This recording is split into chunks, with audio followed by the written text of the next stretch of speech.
You know, it's been said that you have to ask someone 5 times before you can get them to say yes to you. Now, I don't know if that's true or not, but I do know that most people don't buy without someone having to ask them more than once. And most people won't say yes to someone who quit asking. You understand what I just said? Most people aren't going to say yes if you quit. They're not going to just say, okay, all of a sudden I had to change my mind. Let's roll. All right? No, it's not going to happen. If you quit, it's going to be a no. Now, it's been my experience that the moment you quit asking, the buyer goes home and the deal dies, okay? It has also been my experience that most people won't just give you the money without you asking and persisting and being willing to be what we call a hard sell, okay? I don't mean they're a hard sell. They're not hard to sell. You are a hard sell. And I'm not talking about pressuring people, even though I'm willing to pressure somebody. Understand this. If it's the right thing, okay? If I got a friend, he's on drugs, he's about to kill himself. Look, I will pressure him not to kill himself. If I have a great product, a great service, and I know it will save the people money, and I know it's the right thing to do, trust me, I will stay there until I get the deal. You call it pressuring? I'm willing to go there. I'm willing to be a hard sell. I'm talking about being willing to get to that hard place in the close where everyone may experience a bit of uncomfort. You know, most salespeople do not want to go here. Most salespeople do not want to experience any type of negative emotion in order to get the deal, and therefore lies a lack of production. The salesperson, you, the manager, the CEO, anybody to make anything happen in their life must be willing to stay in a transaction and persist through that transaction to the close if they truly believe deep down inside that the product, the service is right for the buyer. Because if you don't stay in it, if you don't persist, it's not going to happen. The salesperson must be willing to persist, and that is what is meant by a hard sell. A buyer once told me, hey, Grant, hey, man, you pressuring me right now? Okay? I mean, the guy was like, you pressuring me? I'm like, sir, you're confusing my belief and my passion and my insistence in knowing that this is the right thing, that this is the right product, that we're the right company, I'm the right person. Please, sir, don't confuse that with pressure.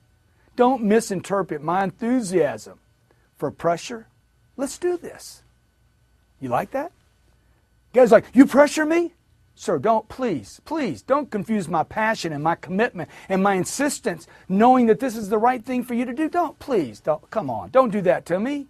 Let's do this. And go back for the close. See, when you hit this place called the hard sell status, you've become so convinced in your product, in your company, in your service, that the only answer that truly takes care of this buyer now is to close. In fact, would be a disservice if you don't close.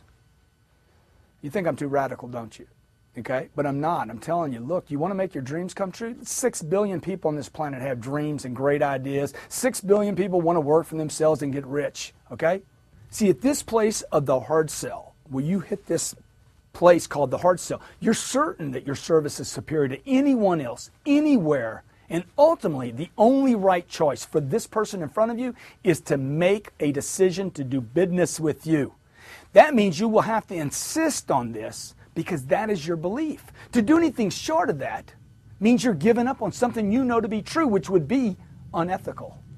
See, because you believe so deeply, you're willing to stay in this deal even when it gets uncomfortable, even when people are squirming, even when people are getting all freaky about the money. They're like, oh, and the money, I can't make a decision, the board, I got to talk to these people. It gets difficult, it gets a little noisy.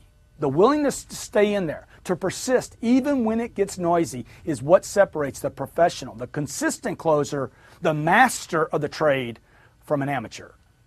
That amateur who randomly, inconsistently closes deals because he runs away from this place called the hard sell.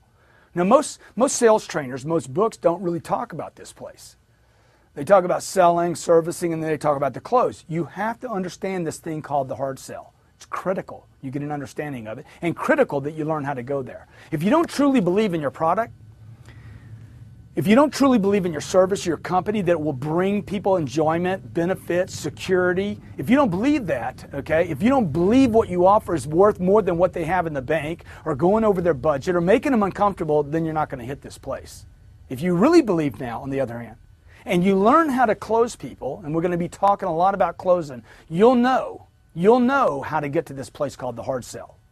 You're going to be willing to insist. This is an art form now, folks. This is where you're becoming a master at your game. It's called the hard sell.